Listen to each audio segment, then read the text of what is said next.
Hello, everyone. Happy Wednesday evening. We are going to be talking about bravery and authenticity tonight. Big subject, lots to talk about.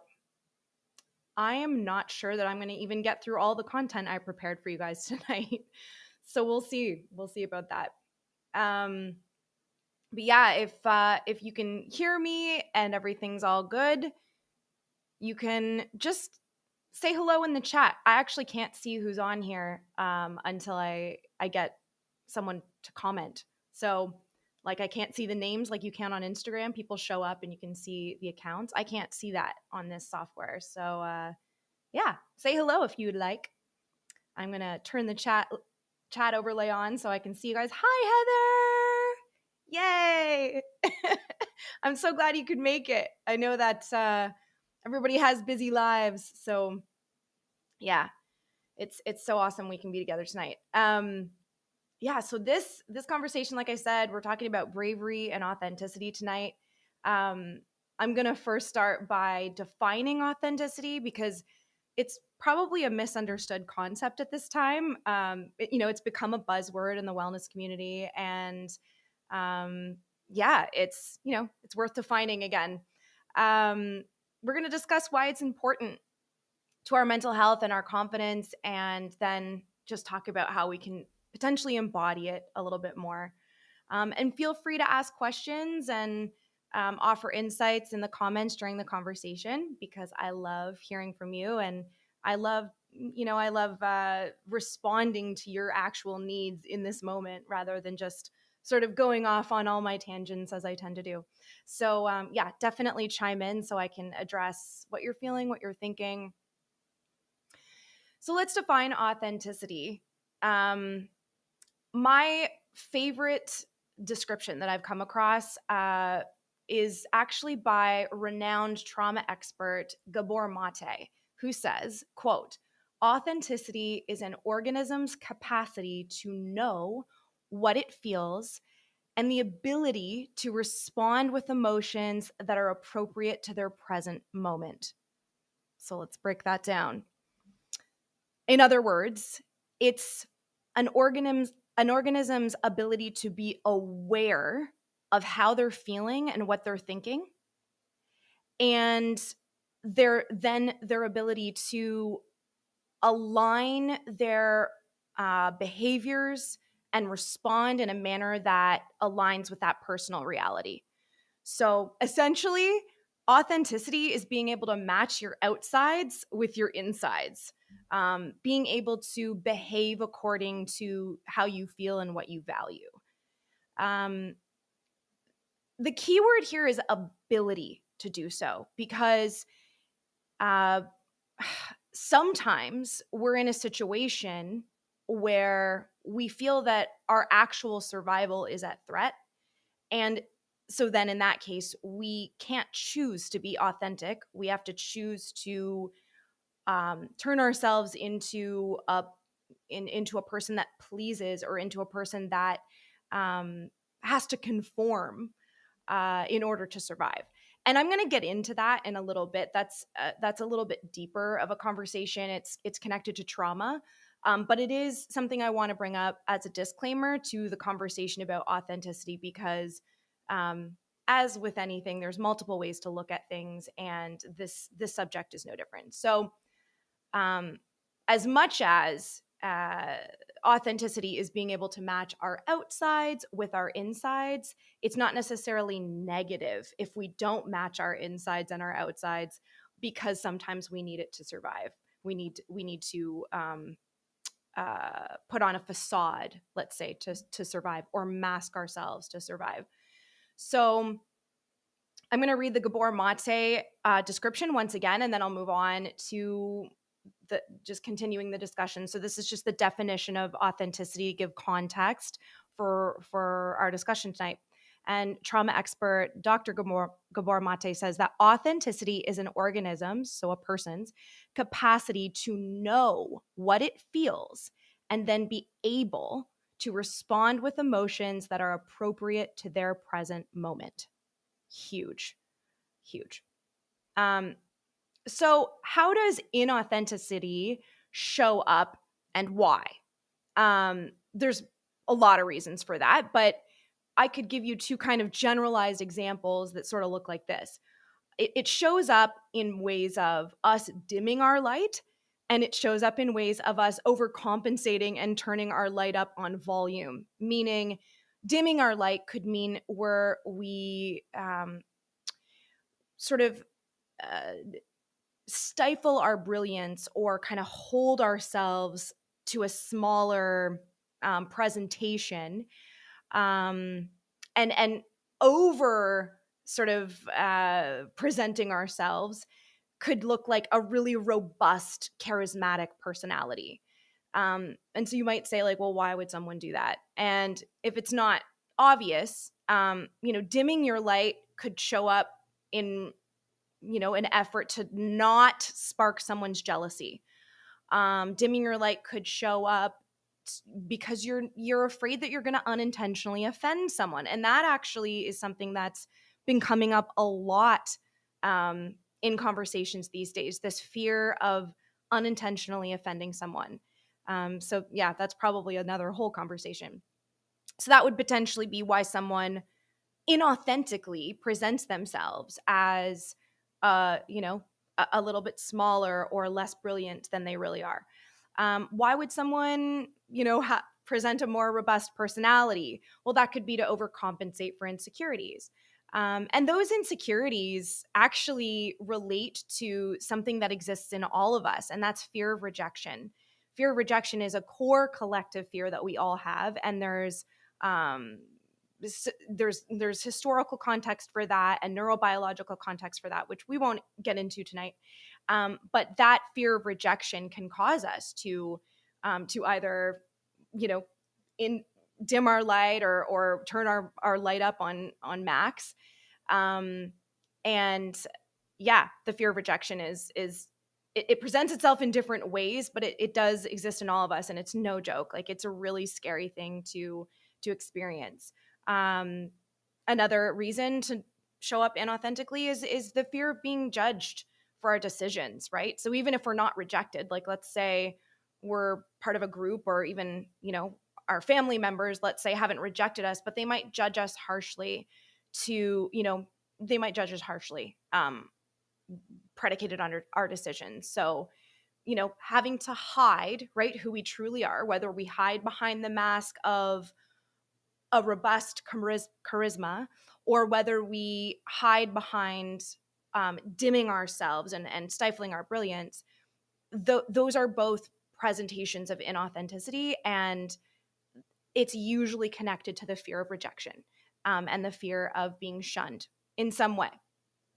So, inauthenticity can show up in multiple ways. And another term for inauthenticity could be perfectionism.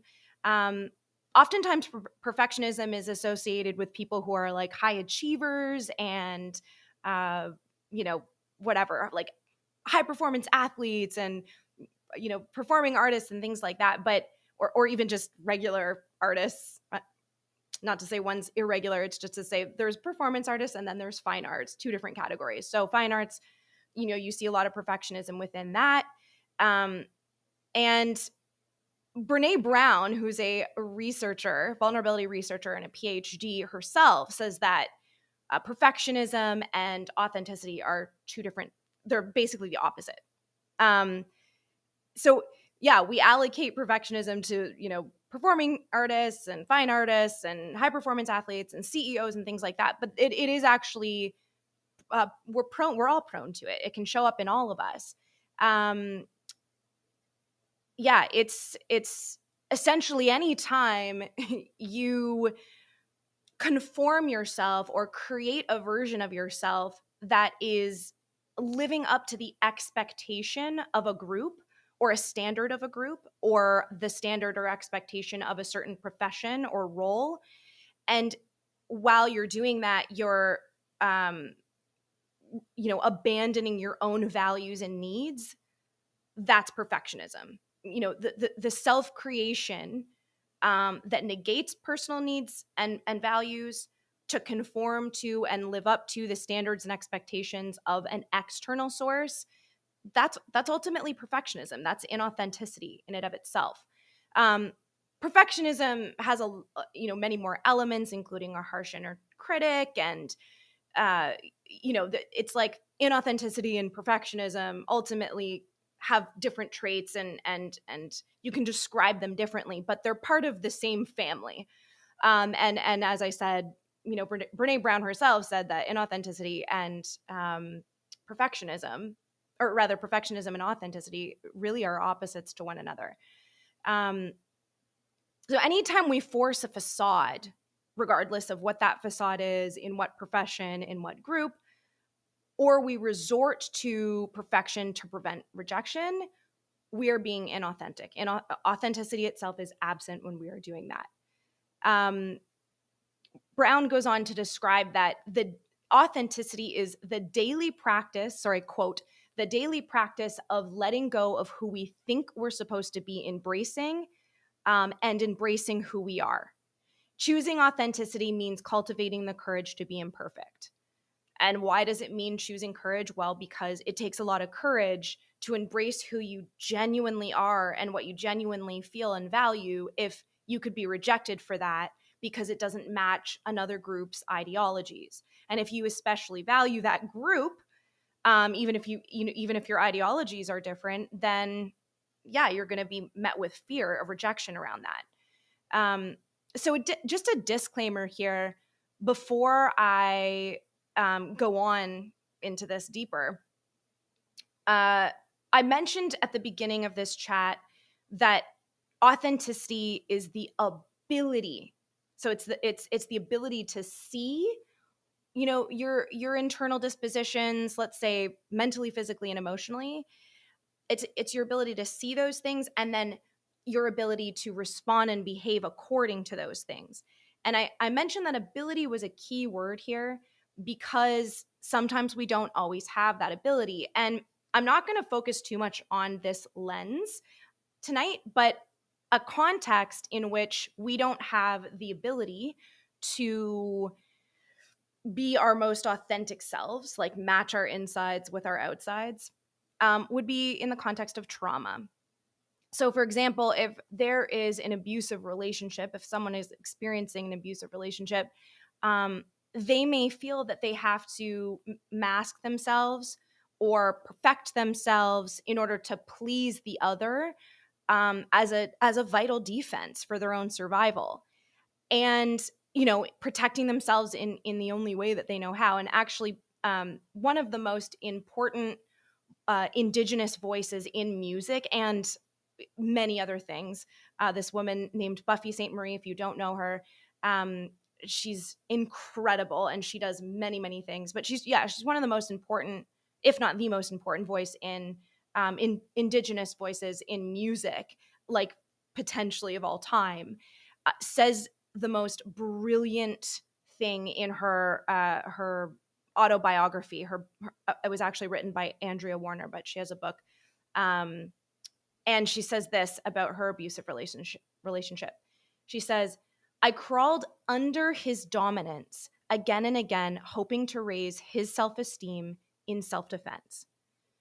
So, in the chapter and in the context of that book, she's basically saying, like, I dimmed my light. I had to be inauthentic in order to survive, in order to protect myself in that relationship. And in that context, in the context of trauma and abuse, it's actually kind of, it actually is authentic to be inauthentic and to mold yourself into, into the person that you think will have a chance at surviving.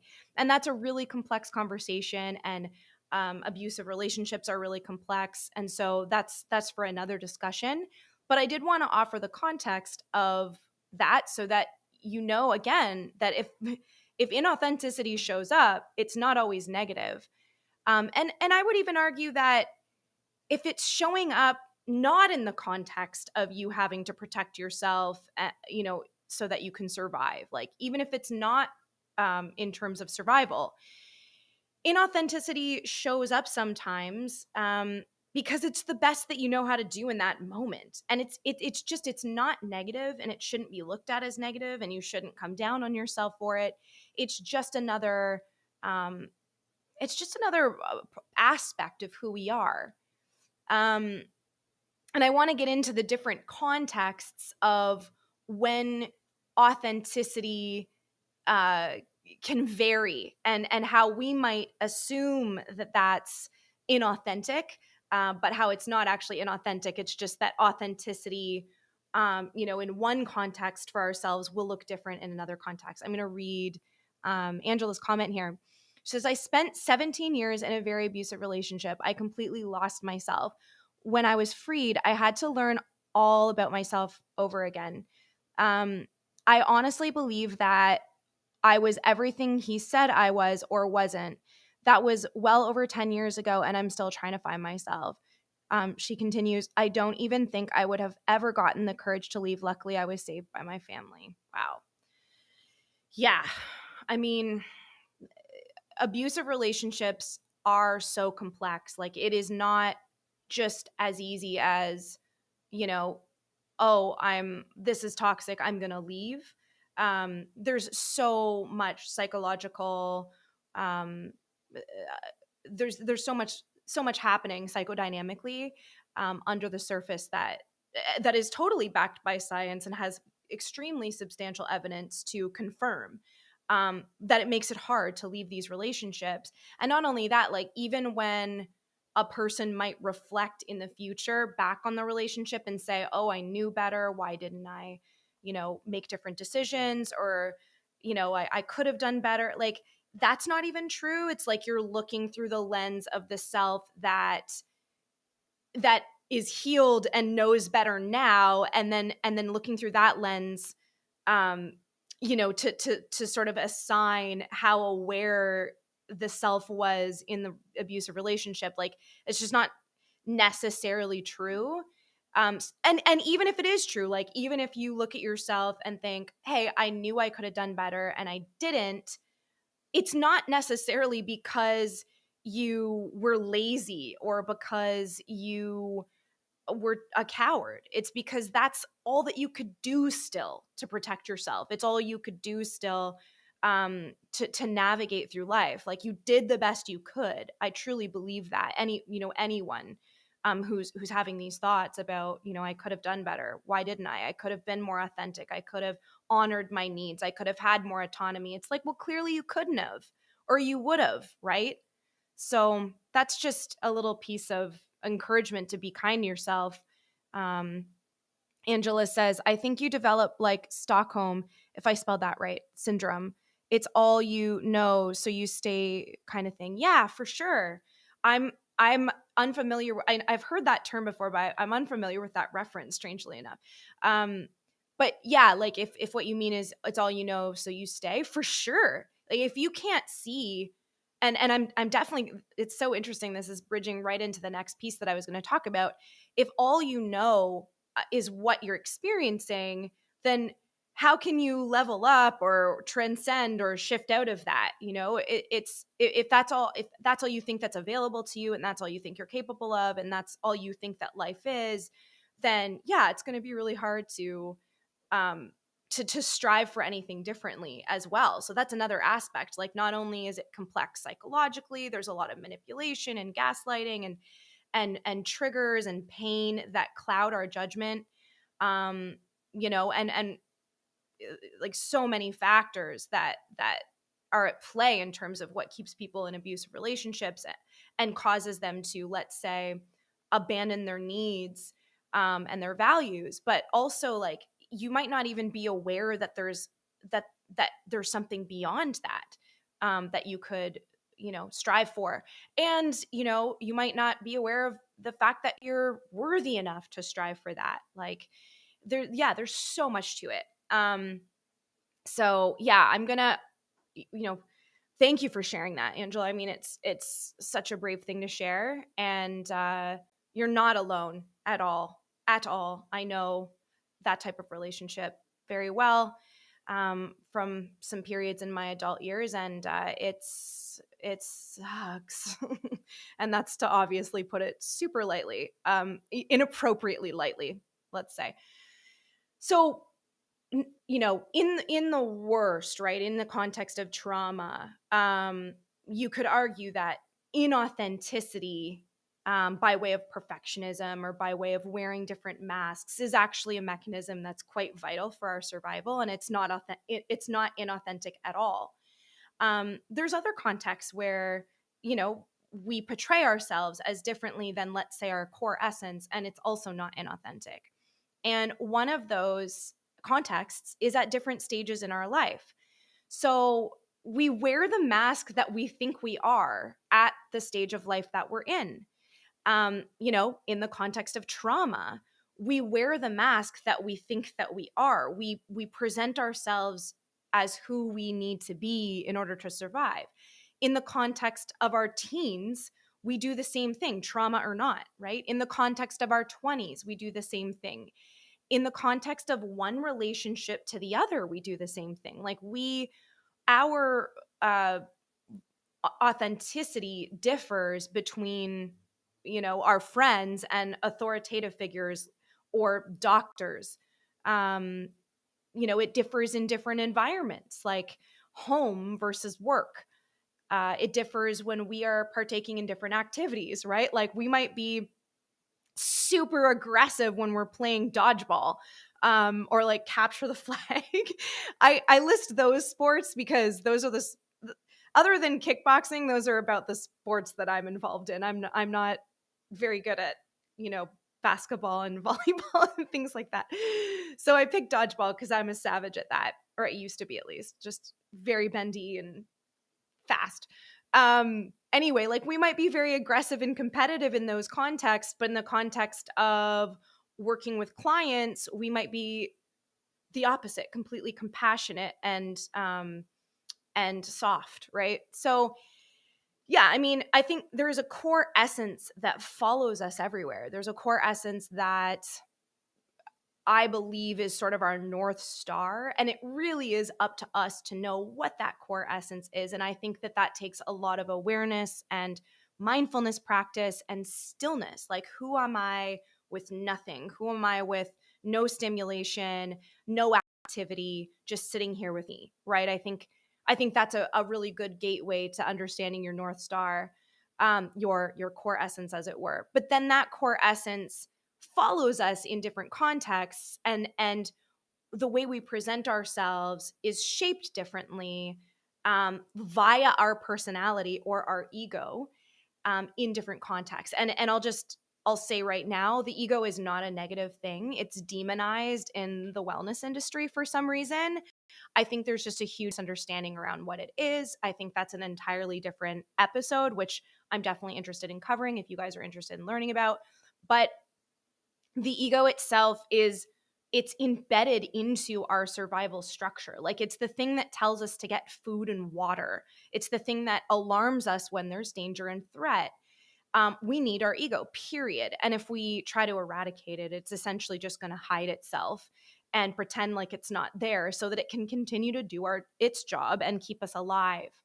Um, but the ego, it's connected to our personality, and it shapes our personality, and it sort of allows us to navigate through life differently and engage with life differently and present ourselves differently in different contexts. But that core essence underneath the personality, that always stays the same. And so this discussion is about how we can carry that core essence with us no matter what we're doing, and help it shine through more and more in different contexts, so that we're not being inauthentic, as it were. So yeah, we have different layers of ourselves, and as I said, inauthenticity, or let's say a different version. Like, just because you liked to wear purple hair at 14 doesn't, and you don't now, let's say, doesn't mean you were inauthentic at 14. It just means that at 14 you were at a different layer of your core essence. You were exposed to a different layer or connected to a different layer of your core essence. And so, you know your personality and your ego um, sort of caused you to present yourself in a certain way that was authentic to you in that context at that time, right? But as we grow and shift, we wear different masks, we wear different versions of ourselves, on top of our core essence, of course. So yeah, and I also want to say that because I just mentioned as well, like in a presentation versus in just a regular conversation, or like at work versus at home. So in a presentation versus a conversation with someone, people say, well, like, so I'm a performer, or I'm an actor. Like, how do I make sure that I'm authentic when I'm presenting to a crowd of 1,000 people, when I have to project and sort of like I guess you could argue, put on a little bit more charisma than I would like in a regular conversation. And again, it comes down to authenticity shapes differently depending on the context, but also you can bring your core essence with you no matter what you're doing. So in your presentation, just because you're speaking louder doesn't mean you're disconnected from the core essence that is you. That it doesn't mean that you're disconnected from your values, or it doesn't mean it's something that you don't want to do. And this is where I'm just going to shift into authenticity versus integrity. This is a really fun concept, and I'm really excited to discuss this, because I think that this will help solidify what I'm talking about by bringing your core essence with you wherever you go, and establishing what's right for you in terms of like the decisions you're making. So, okay, so you could ask, is it inauthentic that I'm wearing makeup right now, right? Like if you think about it, my most bare self, which you could argue like the most stripped down version of myself is, no makeup and like unbrushed hair most days. No lights here to, make everything pop. So it's like, is it inauthentic to wear makeup? And it's like, well, let me ask myself this. Do I want to wear makeup? Like question number 1. Yeah, I do. I like wearing makeup. I feel good on camera. It helps me feel confident. I like it. There's nothing wrong with that, right? And in the context of being on camera, which if you look at the entire industry of anyone being on camera, makeup is a norm, right? So it's I think that probably feeds into the integrity and the value part, which is coming next. The second question I would ask myself is, so not only do I want to, does it align with my values? And that it also does align with my values, because my values are to provide a product that looks professional and high quality. And I believe, this is my belief and my value, I believe that public figures on camera who look, done up a little bit, doesn't have to look insane, but just like they've brushed their hair at least, or at least I believe this about myself, right? I believe that not only is a norm, but it helps the listener stay engaged. Like whether this is true or not, it doesn't matter. It's what I believe, right? And so if I believe that's true, then it aligns with my value. And if it aligns with my value, then it's in my integrity to do it, right? I'm going to give you another example where, the opposite is true. And you're probably going to laugh at me. But just to kind of review what I said, in case that got kind of confused, and please type in the comments, ask questions, or offer insights, especially if you don't understand something. I'd love to clear it up. But also, especially if you have insights, because I love to hear your thoughts. But yeah, just to kind of review what I just said. So it's like authenticity and integrity aren't necessarily the same things. And I think that to be truly at peace with a decision, you sort of need both. So, if the question is wearing makeup the best decision for me, right? Well, is it authentic? Like, do I want to, right? We talked about your internal wants and desires and feelings matching your external behavior. So do I want to wear makeup? Yes. The reasons as to why I want to wear makeup could be endless, but the answer is yes, I want to wear makeup, right? So it's authentic for me to wear makeup if I actually genuinely want to wear makeup. If I didn't want to wear makeup and did wear makeup, that's inauthentic. The second question to ask when you're looking to make decisions that you can be at peace with, right? That make you strong and feel confident because you wholeheartedly believe in them is wearing, in this context, is wearing makeup does that align with my values? And yes, it does. In the context of being on camera, wearing makeup aligns with my values. It would be different if I was strongly opposed to makeup for whatever reason. Even if I wanted to wear makeup, if I was strongly opposed in my values to wearing makeup, well, then that decision wouldn't make me feel confident and at peace, right? So this is where authenticity uh, connects with confidence. And it also connects with mental health, because if we're making decisions that make us feel weak or not confident because it doesn't align with our true beliefs and values, then it will damage our mental health. It will affect us over time. So I hope that's clear in terms of the two questions that help us feel strong and confident and at peace with ourselves are, is it authentic? Does it align with my values? And I just gave a silly example about wearing makeup. Now I'm going to go a little further and give another example, which is a little ridiculous, but it's true. So, full disclosure, I have had a couple of Botox injections. And I just want to first say that Botox is different than filler. Filler like fills in your, I don't know, it fills in things. Like if you get filler in your lips, it makes your lips bigger. Botox freezes your face so that you can't make the expression as intensely, so that you can slow down deep lines that are caused by strong muscles. Okay.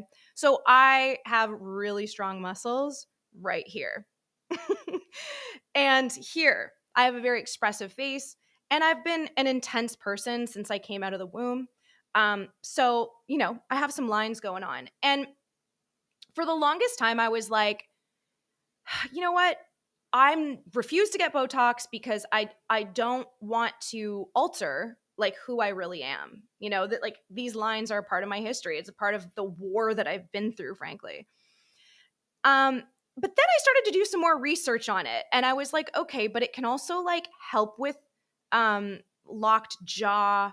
It can actually release tension in your face. It can prevent you from frowning as deeply, which can actually trigger the brain to um to feel like it's not stressed out.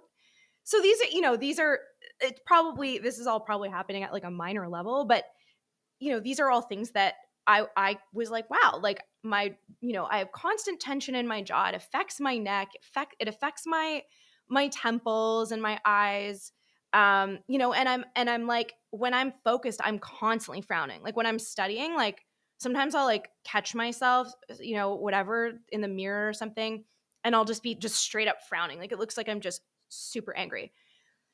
So, for me, understanding how facial expressions affect the brain, I understand that can signal the brain into feeling stressed out, and that can then signal the body into feeling more stressed out, and then it can create this negative feedback loop. And I have to protect my mental health. I'm really protective of it.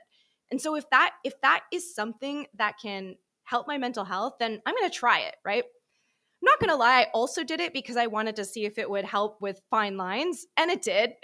I'm not going to lie, it made me feel really happy when I got it. I don't have any right now.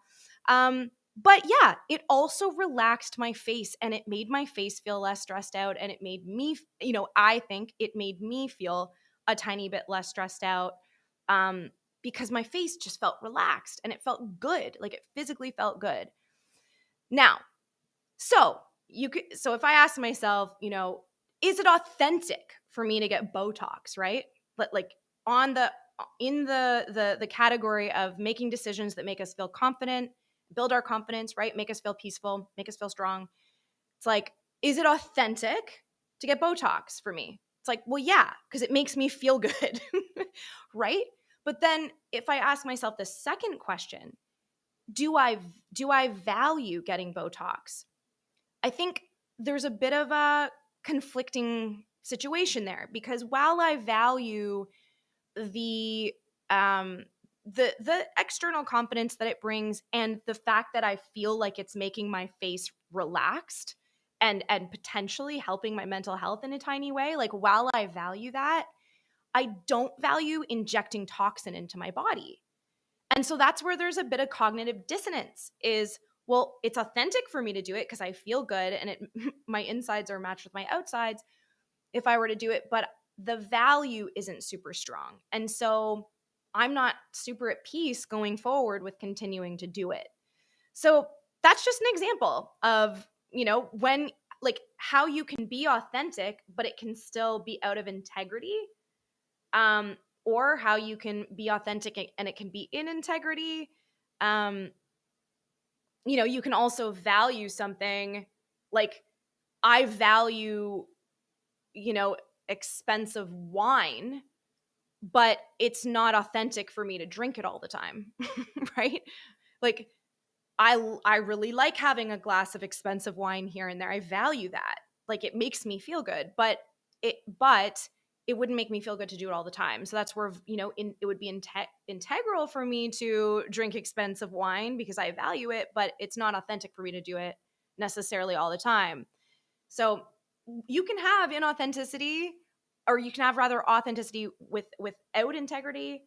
You can have one without the other, or you can have both. And I think that the and neither is negative, once again, but I think the pathway to self-confidence and mental health is to have both at once. Being in your integrity and being authentic as best you can at the same time.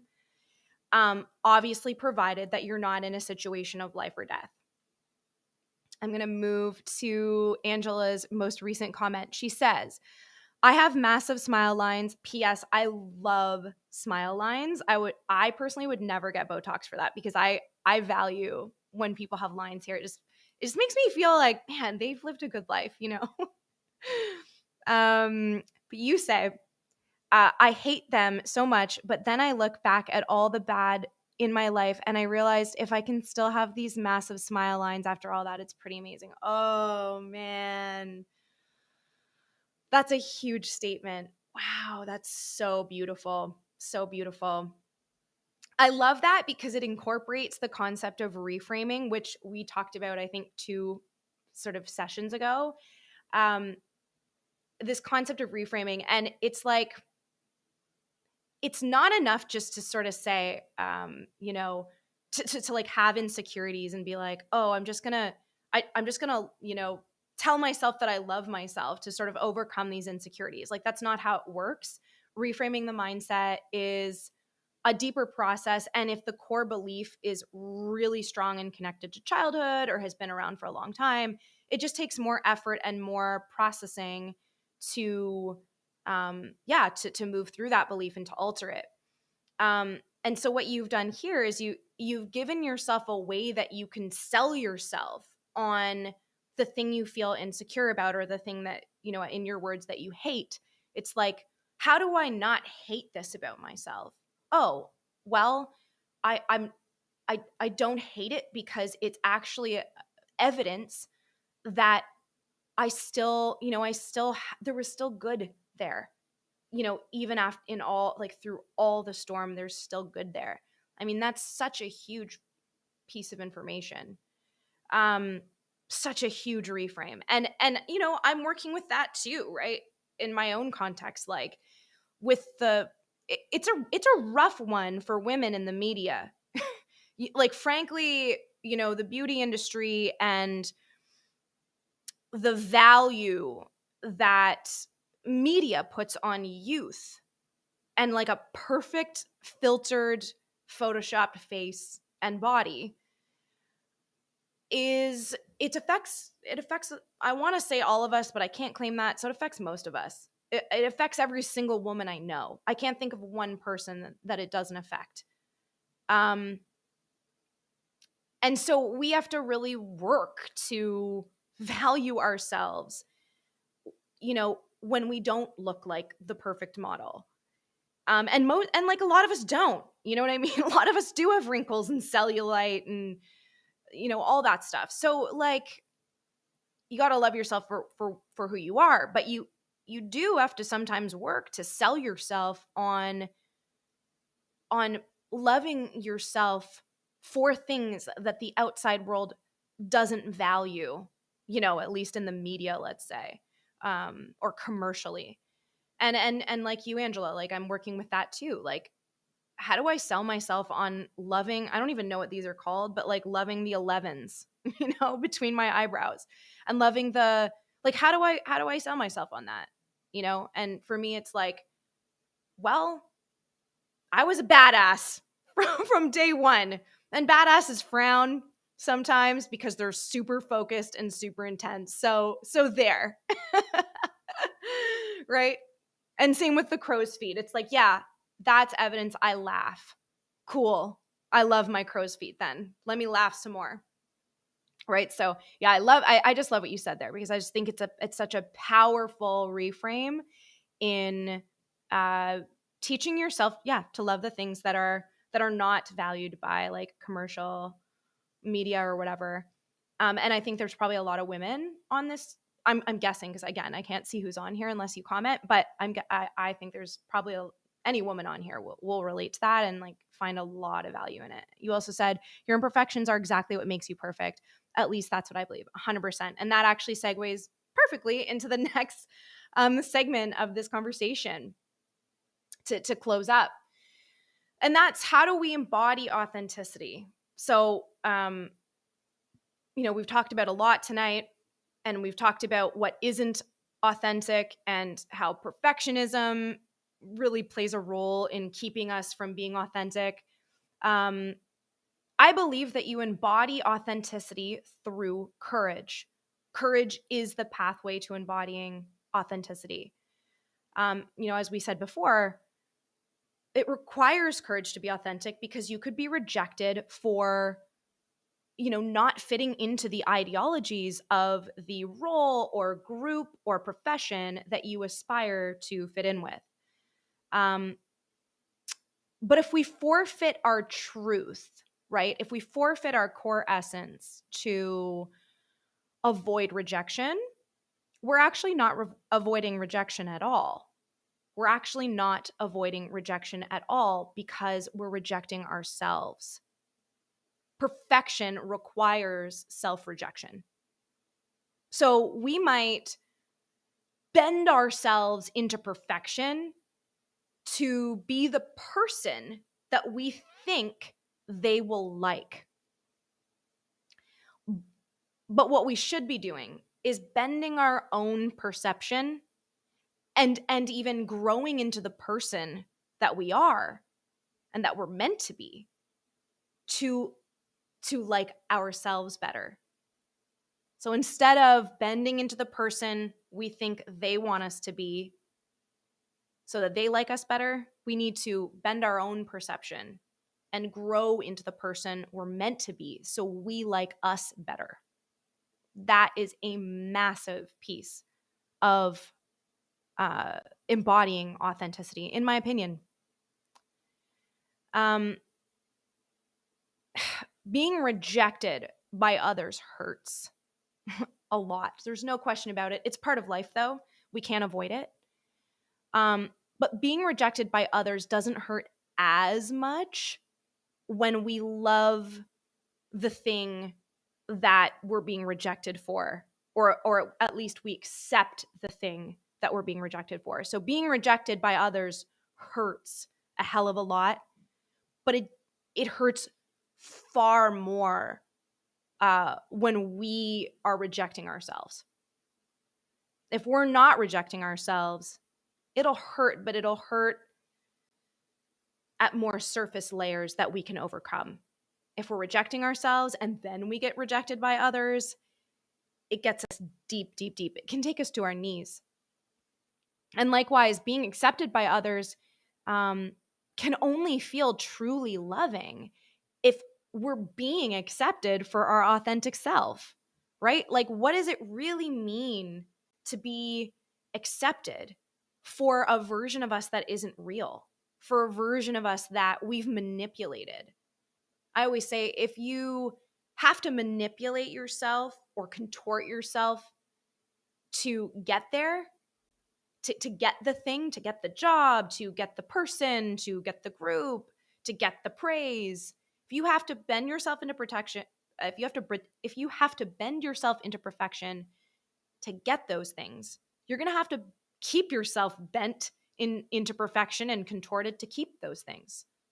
So it's not worth it, ultimately, if you're accepted for a put on version of yourself, because then you're just going to have to live that way in order to keep that acceptance and to continue getting that acceptance. So acceptance by others can only feel really loving if it's if you're being accepted for who you truly are. I want to say that when we suppress our instinct to express ourselves in our most authentic way, due to fear of being rejected by our environment, over time we lose connection with our sense of self. And people pleasing becomes paramount to our own perceptions, feelings, and values. This siphons our courage, it keeps us small and stuck, and it's detrimental to our mental health, right? If you put people pleasing above your own values, perceptions, and feelings, that's a one-way ticket to being unwell mentally. It's basically like abandoning your own autonomy. Now, again, in the context of trauma, totally different conversation. But in general, when you put people pleasing above your own values and needs and perceptions and thoughts,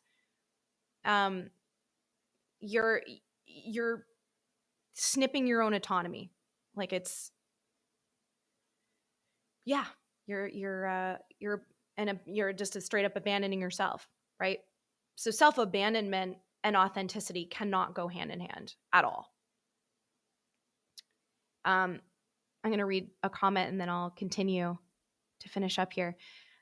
Angela says, I'm incapable of changing my personality for anyone. I am who I am, and that is never changing. That's right. And you'll grow and you'll change for you, but that's what's important, right? When you grow and you change, it's for you and not anyone else, not something external. Jamal Lloyd says, agreed. Super glad to see that you're here tonight. Angela says, I have friends that I call chameleons because they literally change their personalities and even the way they dress to match who they are with that day. Well, how do I know the real you? It's confusing. Yeah, I mean, for sure. And as I mentioned before, in different contexts, from person to person, different people do bring out different aspects of our personality, right? And sometimes that can come out in our clothing. Sometimes that can come out in our language. But the key is that the core essence isn't lost. Like, the core values isn't lost. And it's sort of hard to put your finger on that. I think that, with certain people that you can just kind of sense it. Like, they're conforming, or you see patterns of their behavior that becomes unreliable over time. Like, you see that they're easily swayed. You see that they might say one thing to you and, something else to someone else. And it could be just like a directly opposing belief or value. I would say that's the best way to detect whether someone's core essence is being brought with them from one group to another or one person to another. Clothing, it's a piece of it for sure, but I feel like it's harder to judge whether someone's being authentic based on that, because in different contexts it just requires different parts of us to come out. Some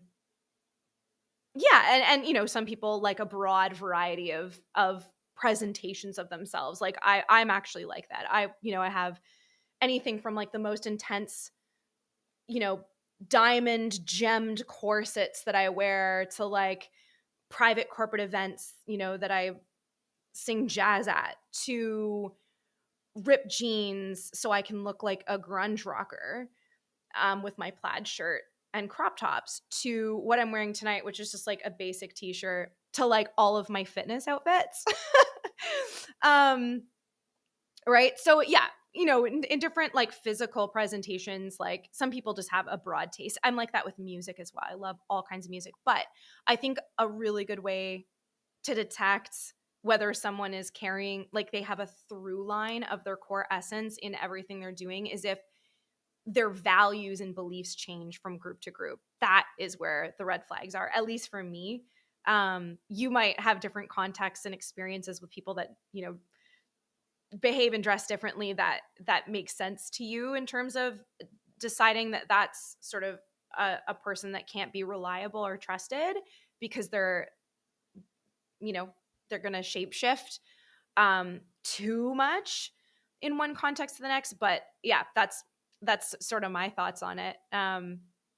So yeah, but no, it's an interesting aspect to think about, because our personalities are malleable, but I think it's like the closer we can get our personality to our core essence, the better. And again, the core essence is discovered only by you, through you. Usually starting with you sitting in stillness, in silence, and understanding who you are without stimuli and without activity, right? So your core essence is only to be discovered by you, through you. But I do think that once you can discover some of it or aspects of it, then trying to get your personality as close to that thing as possible is ideal. Because I think that if you can do that, then that personality will be amplified in an authentic way in these different contexts. Like even when you're on stage and you're presenting to a big audience and you need charisma and arm movements and to be loud to reach everyone at the back of the stage, at the back of the audience, right? Like your core essence it'll be your core essence that's amplified rather than your core essence that's buried and a whole other personality stacked on top. Hopefully that's coming off as clear. And if it's not, let me know so I can dive into that a bit more. Angela says, yes, for sure. And I hope no one thought I was judging. I just find it confusing. Yeah, no, I didn't think you were judging at all when you said that. It is confusing. It's confusing, first of all, that our personalities are malleable, and it can be confusing to understand what's authentic and what's not because of that. Ultimately, I think you can only know whether you're being authentic or not, and that's what's important. I do think it's important to know whether others are being authentic or not, because you or we we need to know that so that we can base our trust on that. Like if they're not being authentic, it's fair for us to be like, I can't trust this person, or even just to ask, like, can I trust this person? Are they the type of person that's going to betray me, or are they the type of person that, like, are they being honest with me, essentially, right? So I think us doing an analysis and assessments on people, that's just human, it's normal, so that we can understand whether we can trust people. But it is also to say we have different versions of authenticity in different contexts, and depending on where someone's at in their growth, they'll shapeshift real hard from one context to the next, and in other contexts they won't, right? And everything's in theory until it's in practice. Like, let me just be the first to say that on this chat tonight, logically, this information is coming through me really clear from me to you. And, even what you're giving me feedback on, it's clear. It seems like we're all understanding this. It seems pretty logical. But when you're when you're in the arena getting your ass kicked, like you're being threatened with real rejection, or you or terrified, you're overwhelmed by fear. All this stuff kind of goes out the window. And then like you resort to the sort of last, lowest part of your training, you know. And I actually kind of learned that in martial arts, and same with performing. Like in martial arts, it's like you train and train and train and train. And then when you lose your head because you're just like the adrenaline's there and you're overwhelmed with endorphins and there's fear and there's excitement and all of that, like you're not able to think and play. It sort of has to be intuitive at that point. Like when it's actual game time, like you can sort of think, but it's more this implicit, intuitive place that you're operating from. And that's why you train really hard and train really often, so that innate reflex to fight in a certain way uh, is the best version it can be. And same with singing. Like when I'm alone in my room and I'm relaxed and no one's watching, like I'm like, sometimes I can hit whistle tones and I'm like, cool, I might as well just contend with Mariah now because somehow I just was able to hit a whistle tone, or, whatever, like belt perfectly in perfect pitch. Like it was almost as good as a recording, whatever. It's like, I've come to learn about myself not to expect that when I step on stage. Like I expect that I'll do a great job and resort to sort of the most, I guess, like the most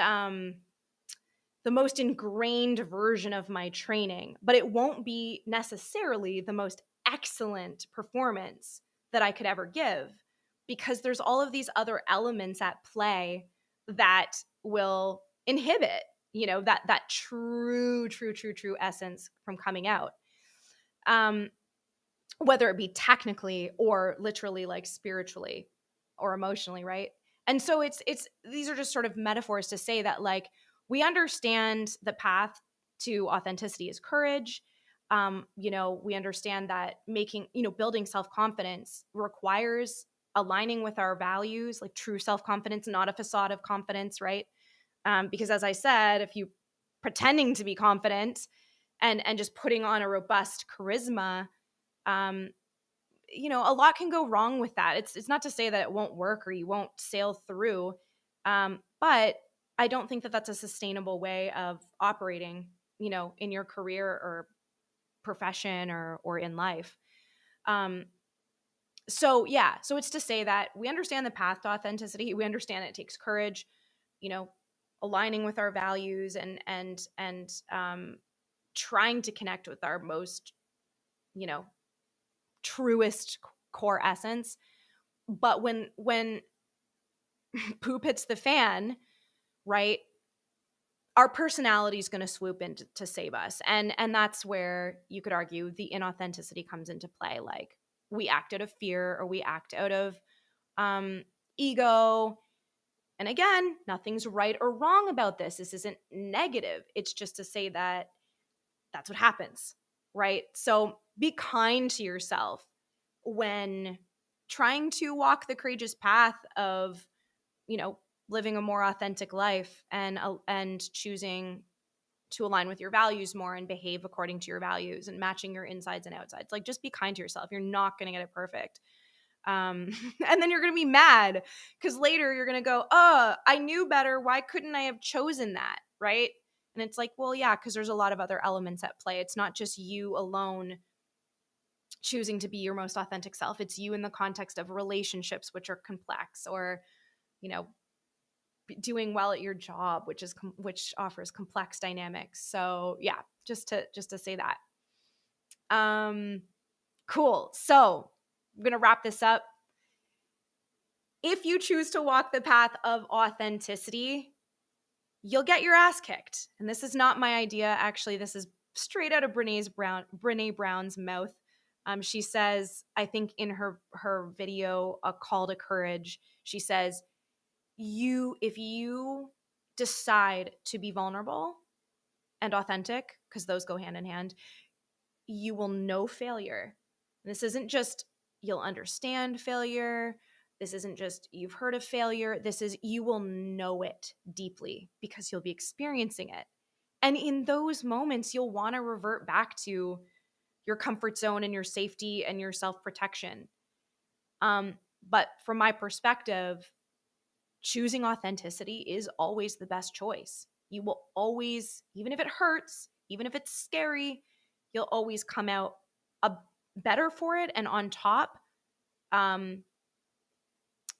as the best version of yourself, and the version of yourself that you can feel strongest in and feel most proud of, because you aligned with your values. Even if you failed, you aligned with your values. Even if you got shut down or rejected, you still aligned with your values, right?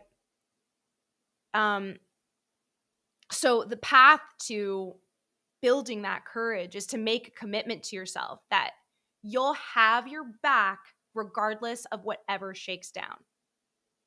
You will wholeheartedly forgive yourself for mistakes. And you'll stay with yourself at your worst in the dark for as long as it takes. That is the path to embodying authenticity. Just knowing that, well, I can be authentic because even if I'm rejected, I've got my own back. Even if I fail, I can forgive myself. I know I can do that. And even if I hit rock bottom, I will stay with myself in that place for as long as it takes. Like, I am my community. I am my group ultimately.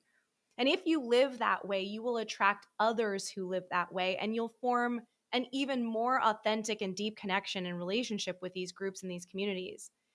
And not only that, you'll be able to impact your community and your make greater impact in your profession. So it's not even just about you connecting more deeply with people who want to connect more deeply and having these deeper relationships. It's also about like you can make a bigger impact, within your community and within your profession. Like you will live a more purposeful life because of that. So that's what I got to say about authenticity. It's like I said, it's a huge conversation. It can go in a lot of different directions. I appreciate you guys showing up tonight and being present with this conversation. It's always a great time to talk with you guys, to hear your thoughts, to review this stuff. Before we go, I just want to say that I offer one-on-one coaching. DM me if you are interested in learning more about that. I utilize a lot of tools that are required to build authenticity and to maintain courage and to attain true confidence and navigate forward in life. I also have a program called Fear to Fierce, and I'll add the link in the description of whatever platform this video is posted on, whether it be YouTube or Facebook. And this is a 7-week course that incorporates a lot of emotional intelligence exercises in education. And the whole purpose of it is to manage mental health and build confidence. And yeah, one of the key themes that I include in that course and in my coaching is mindfulness, so that we can build self-awareness, so that we can know what we're feeling and thinking and needing and valuing, so that we can then behave according to those thoughts and feelings and perceptions and values, which is the essence of authenticity. So I just wanted to share that with you. Would love to answer any questions you have about those things. And yeah, like I said, you guys have been awesome. I always appreciate your feedback and you showing up and us having these conversations. And please let me know if you have any questions about this stuff, and definitely weigh in on what what you're struggling with and what you'd like me to cover next week, so that I can cater directly to you, since you guys are the ones that are watching. All right. So thanks, everyone. I hope that you have a wonderful evening, and we'll see you next week.